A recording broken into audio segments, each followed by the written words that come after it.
Novel तेरे संगे आरजू तवील। पहला बाब खामोशी का हिसार। लाहौर की एक सर्द और धुंधली सुबह थी जब आयज़ा अपने अटैची केस और डिज़ाइनिंग शीट्स के साथ इब्राहिम मैंशन की दहलीज पर खड़ी थीं। वो यहाँ बतौर इंटर्न आर्किटेक्ट आई थीं। इब्राहिम मैंशन शहर की वो इमारत थी जिसके बारे में मशहूर था कि वहाँ रहने वाले लोग जितने अमीर हैं उतने ही अलग थलग रहते हैं। आयज़ा जब अंदर दाखिल हुई तो उसे एक अजीब सी खामोशी ने घेरा। बड़े बड़े कालीन, कीमती फानूस, लेकिन हर तरफ एक उदासी छाई हुई थी। अचानक सीढ़ियों से एक रोबदार शख्सियत नीचे आई। सियाह सूट में मलबूस, बाएं हाथ में घड़ी बांधे वो हमजा इब्राहिम था। उसके चेहरे पर कोई तासुर नहीं था, जैसे वो जज्बात से आरी कोई मुजस्समा हो। तुम आयज़ा हो? उसकी आवाज़ इतनी गहरी और सपाट थी कि आयज़ा के हाथ से शीट्स गिरते गिरते बचें। जी सर, आयज़ा ने बमुश्किल जवाब दिया। काम में मुझे गलती और ज़िंदगी में मुझे शोर पसंद नहीं है। उम्मीद है तुम दोनों से परहेज़ करोगी। ये कहकर वो उसे नज़रअंदाज करता हुआ बाहर निकल गया। आयज़ा उसे देखती रह गई और दिल में सोचा, या अल्लाह, ये इंसान है या बर्फ़ का पहाड़। दूसरा बाब काम की तकरार और बारिश का जादू। अगले चंद हफ्ते आयज़ा के लिए बहुत मुश्किल थे। उसे एक पुरानी हवेली की दोबारा तामीर का नक्शा तैयार करना था। हमजा हर चीज़ में नुक्स निकालता, कभी कहता ये रंग बहुत शोख है तो कभी कहता यहाँ खिड़की की ज़रूरत नहीं थी। एक शाम दफ्तर में काम करते हुए अचानक ज़ोरदार बारिश शुरू हो गई। आयज़ा, जो बचपन से ही बारिश की दीवानी थी, अपना काम छोड़कर बालकनी में चली गई और हाथ फैलाकर बारिश की बूंदों को महसूस करने लगी। वो अपनी धुन में गुनगुना रही थी कि अचानक पीछे से किसी के खांसने की आवाज़ आई। पलटकर देखा तो हमजा खड़ा था। उसकी नज़रें आयज़ा के भीगे हुए चेहरे और उसकी मासूम मुस्कुराहट पर जमी थी। आयज़ा घबराकर सीधी खड़ी हो गई। वो सर, बारिश बहुत प्यारी थी, इसलिए। हमजा ने कुछ देर उसे खामोशी से देखा, फिर धीमे लहजे में कहा, बारिश सिर्फ कपड़े भिगोती है आयज़ा, रूह नहीं। आयज़ा ने हिम्मत जमा करके जवाब दिया, नहीं सर, बारिश तो सूखी ज़मीन को भी महका देती है, बस महसूस करने वाले का दिल जिंदा होना चाहिए। हमजा के चेहरे पर एक सानिये के लिए दुख की लहर आई और वो खामोशी से मुड़ गया।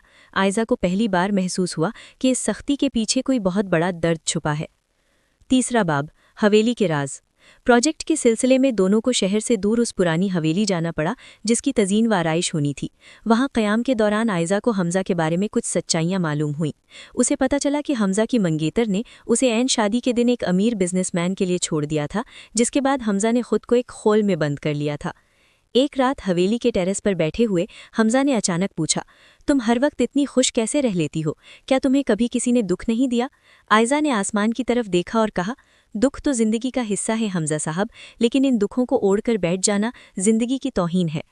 उस रात पहली बार हमजा ने अपनी माजी की कहानी सुनाई। उसकी आवाज़ में जो कर्ब था उसने आयज़ा के दिल को पिघला दिया। उसने गैर इरादी तौर पर अपना हाथ हमजा के हाथ पर रखा। हमजा ने अपना हाथ पीछे नहीं हटाया। वो घड़ी इन दोनों के दरमियान एक अनकहे मुआहिदे की तरह थी, एक खामोश मोहब्बत का आगाज़। चौथा बाब तूफ़ान से पहले का सुकून। मोहब्बत का रंग अब गहरा होने लगा था।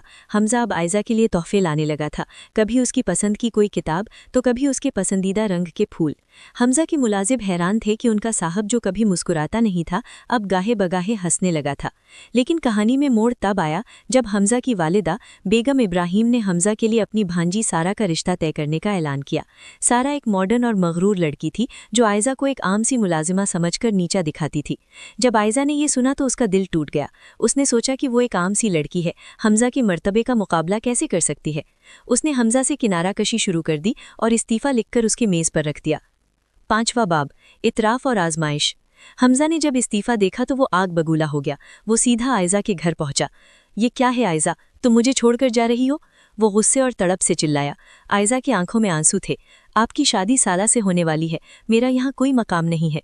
मेरा मकाम तुम हो आयज़ा, ये दुनिया, ये सारा, ये दौलत मेरे लिए कुछ नहीं है। तुमने मुझे जीना सिखाया, क्या तुम अब मुझे फिर से इस अंधेरे में धकेलना चाहती हो? इसी दौरान सारा और बेगम इब्राहिम भी वहां पहुंच गईं।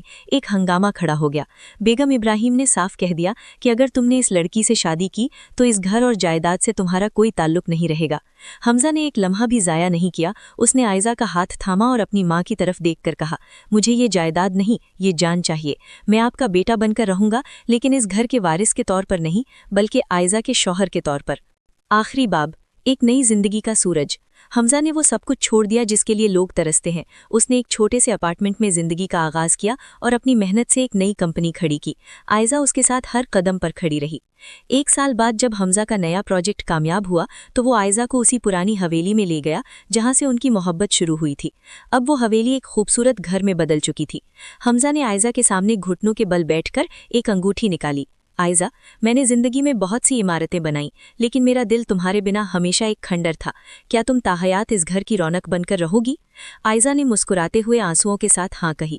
آسمان پر پھر سے وہی بارش شروع ہو گئی تھی، لیکن اس بار وہ بارش اداسی نہیں بلکہ خوشیوں کا سندیشہ لے کر آئی تھی۔ ناول کا اختتامی اقتباس: محبت میں سب سے بڑی طاقت یہ نہیں کہ آپ کو کیا ملا بلکہ یہ ہے کہ آپ نے کس کے لیے کیا چھوڑا۔ حمزہ نے تخت چھوڑا تھا لیکن اسے وہ سلطنت مل گئی تھی جو کبھی ختم نہیں ہونے والی تھی، عائزہ کی محبت کی سلطنت۔